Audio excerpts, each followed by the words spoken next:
Hello everyone, welcome back to the War Zone. I'm Scruffy and this is Scruffy Tales. And that's right, more boats, more boats, more boats are coming to Ukraine. And a Käftsmäll is incoming. And it is more boats indeed, this time from the Aussies. Australia is providing high-speed boats capable of transporting 4, 6, or 8 soldiers, marines across lakes, rivers, and oceans, open water. And this is the latest contribution to the Ukrainian Amphibious Corps, or their amphibious forces. And there has been a bunch of countries providing a lot of boats lately this year. And Australia is the latest addition. And very interesting. It's very interesting what Ukraine is going to do with all these boats because these boats have been requested by Ukraine. It's not that the various countries just says, "Hey, we have some boats. Do you want them?" No, Ukraine is requesting all of these assault craft. And so far we have confirmed numbers of 115 assault craft coming from Sweden, the Netherlands, and the UK. But we also know that Finland will provide a bunch of boats, including the United States. And like we just pointed out, Australia has joined in as well. So a minimum of 115 plus boats from Finland, plus boats from the United States, and plus the boats from Australia. So we're looking at what, 200 in the end, 250 maybe? That's a lot of boats, high-speed transports, and heavy-duty assault craft built and designed to assault beaches and islands, to be the spearhead taking the fight to occupied shorelines, occupied islands. Something is definitely going on down in Ukraine. And it's a full host of various craft. We have Combat Boat 90 from Sweden, and potentially Jehu or Jormo assault craft from Finland. These are heavy assault boats designed to drive straight up to a shoreline or an island and deploy troops from the front of the vessel, and they then storm the beaches with Marines, amphibious troops. And these boats carry a lot of firepower, 50 cal machine guns, grenade launchers, and can even fire Hellfire missiles at boats and targets on land as well if you want to. So very capable assault craft from Sweden and Finland.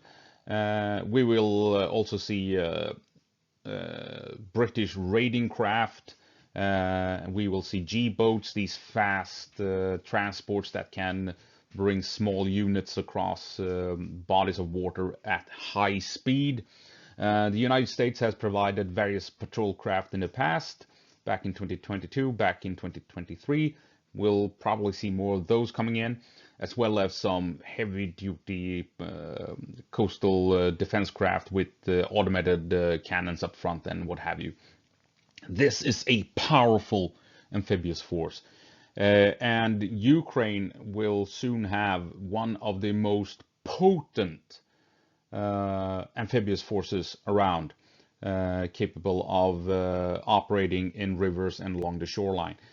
So, like I said, we're looking at 200 boats, maybe 250. Just for reference, Sweden has 165 Combat Boat 90, and that is a powerful force to move around a coastline.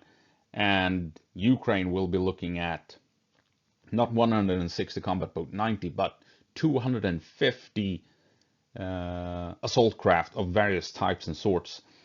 So Ukraine, they are looking to go in hard somewhere down south in Ukraine.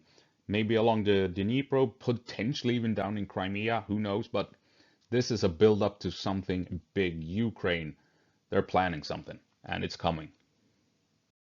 And I've been keeping my eye on this ever since we first learned that the Dutch were providing combat boat 90s to Ukraine. And shortly afterwards, we learned that Sweden was bringing in more combat boat 90s, and then that Finland joined in, and then the UK, and so on.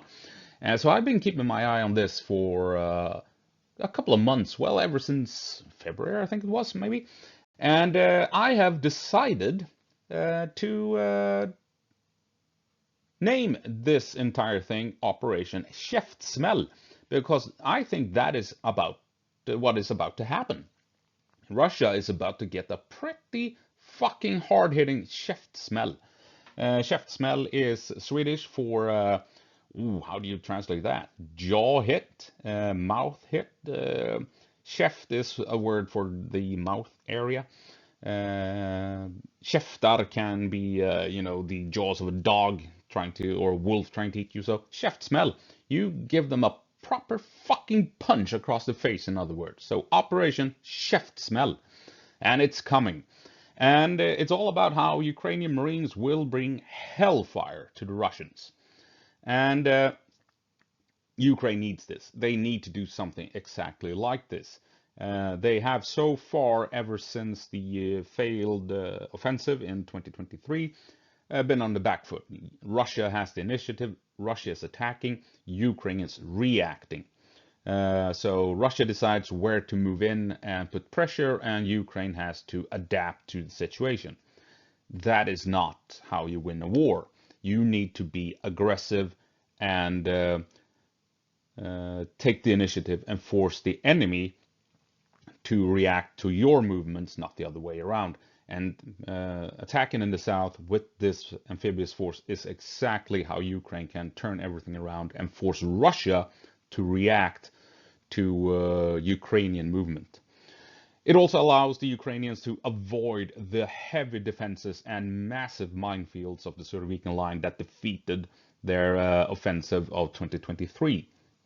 So crossing the Dnipro or hitting Crimea will allow Ukraine to avoid those defensive lines that they can't essentially breach.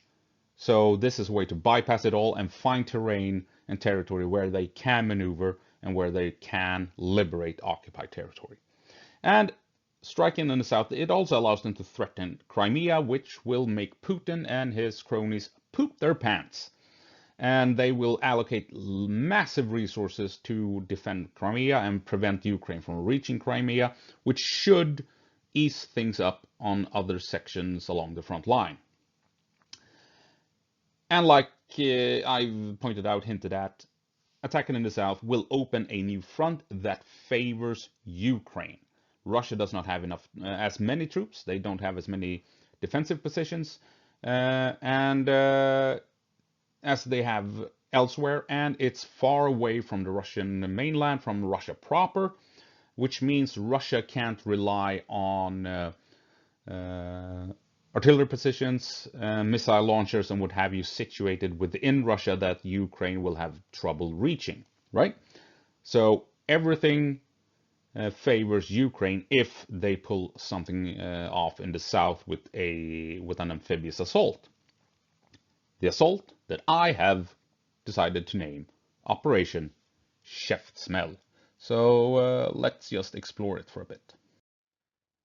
And we learned the other day, yesterday, that Ukraine hit an airfield down in Crimea with, I don't know, 24 missiles. It was an insane amount of missiles that struck this military air base out of Sevastopol. Autonomous Republic of Crimea. What bullshit.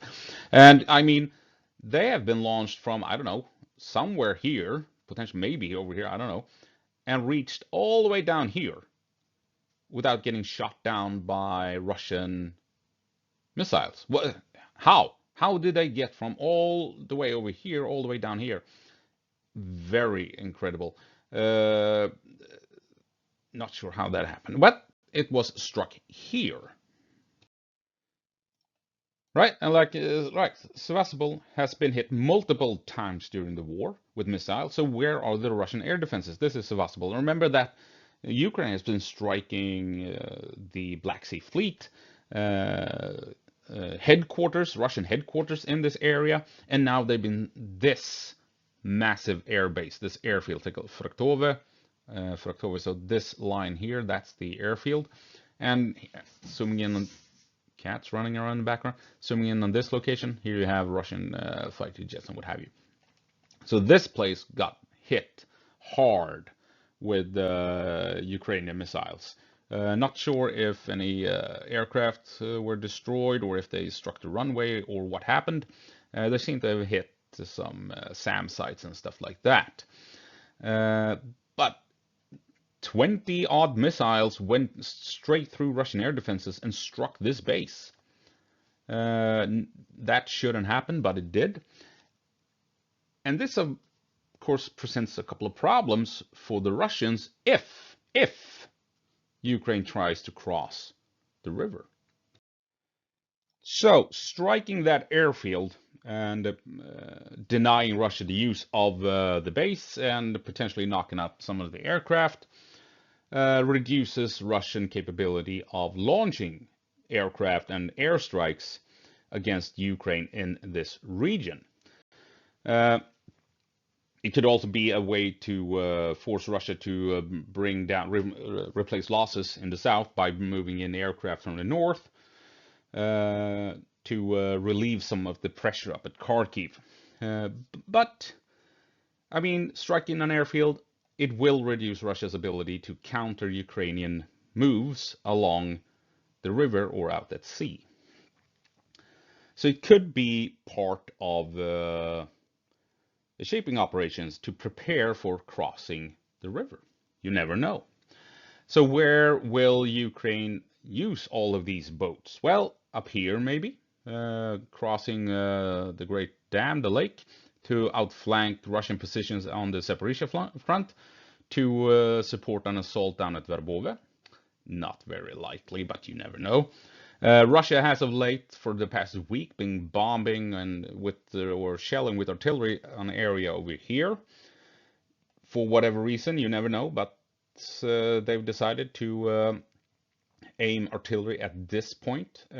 Maybe they fear that Ukraine will try and cross up here. You never know. Maybe there's a buildup of troops or whatever. So for some reason, Russia is shelling this area, which could indicate that something maybe is going on up here. Well, I guess we'll have to wait and see. People have been suggesting that Ukraine will attack Crimea to bypass all of these defenses and all the Russian troops and do a sneaky sneak and come down this way with all the heavy assault craft that we've been talking about to strike at Crimea. And that would more than definitely make the Russians shit their pants. And it would, well, turn the tables on a lot of things, forcing Russia to allocate a lot of frontline equipment and manpower down here to counter whatever's happening, if that is the case. But the most likely places for these boats to be used is more than likely Krinky, potentially the Antonov Bridge, the Delta, and even the peninsula over here. But for all the people who have been suggesting this strike against Crimea, I figured why not take a look at it. And you have this area that is kind of interesting. The surrounding area is, as what it appears to be, wide, sandy, whatever. Yeah,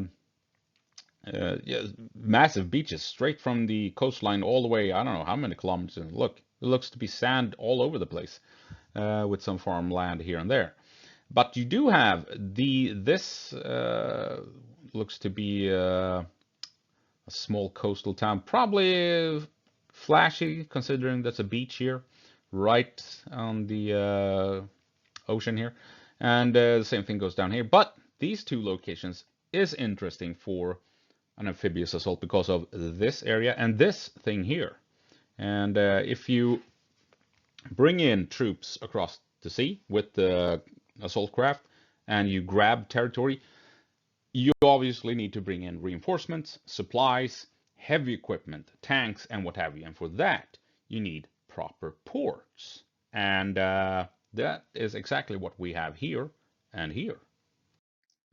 So yeah, take a look. Here we have industrial ports that can be used to receive large vessels that can offload heavy equipment, thousands of troops, supplies, and everything you need to establish a proper beachhead and then slowly liberate Crimea. So yes, if Ukraine will do anything against Crimea, it would probably be aimed at those two towns in order to secure these industrial ports so you can bring in all the equipment you need to begin the liberation of Crimea. But truth be told, I don't think that's going to happen. I think it's a bit too much of a risk of trying to make an attack at Crimea. I think this is what we will be looking at eventually down the line. Ukraine trying to cross heavily at Krinky, trying to secure the delta, potentially make another move around the Antonov Bridge. And I'm guessing that they will also make a move here, because right here at a small town here in the delta, you have what looks to be a small refiner of some sort, where you can receive large ocean-going ships. And that means you can bring in transports to offload troops, manpower, equipment, and vehicles, right? So I'm thinking Ukraine wants to secure the delta. They want to push in here to secure the flanks and what have you, and they want this area here and this port so that they can, once they have secured a beachhead, bring in troops, equipment, and vehicles via this industrial port. This section, more specifically over here, I think they're just offloading gas and fuel, what have you. This is where they will more than likely be able to unload actual equipment. You have a bridge here at the Antonov. You have a railroad bridge right next to it, but those are blown, so I don't think they will be able to make use of those. So that is why, I mean, if they're gonna cross the river, they're gonna have to get heavy equipment across somewhere. And why not here where you have a port ready and waiting? So yeah, they're gonna probably push in, secure the delta, secure that port, and attack down here and over here in order to secure the flanks of this area so they can push down and what have you. So main objective, anyway, what was the thing I was trying to say? Oh, I can't talk. Yeah, that became unnecessarily complicated trying to connect my thoughts in my brain. Anyway, moving on. So this area is of high priority for Ukraine, would be my guess. And in order to facilitate that port, they need to secure the peninsula as well to prevent Russia from firing at any ships trying to reach said port. And those ships will be coming down from here potentially, Mykolaiv, because this is a massive industrial town, an industrial city. Take a look at the port facilities around the river up here in Mykolaiv. Look at this. So if you want to bring in tons and tons of equipment and thousands of troops, they will be coming from Mykolaiv and they will be traveling down here, and then they will have to enter the delta and reach that small port. And there may even be an opportunity to offload troops and equipment in a small town here. But to pull that off, Ukraine needs to control the delta and they need to control the peninsula. So this is of absolute crucial importance if Ukraine will be able to push across the river and begin liberate territory south of Kherson. Or, you know, it's just for small-time operations, harassment, annoying the Russians, getting special forces across, making sure Russia can't abandon the region altogether and stuff like that. Just, be a thorn in the eye, and nothing big will ever happen here in the south. They will just keep annoying the Russians and force the Russians to allocate troops, allocate resources, ammunition, food, supplies, medical equipment, and aircraft and stuff like that. So Russia can't use all of that stuff elsewhere. So maybe there will never be a big Käftsmäll push in the area. I mean, I guess that's just as likely. But come on.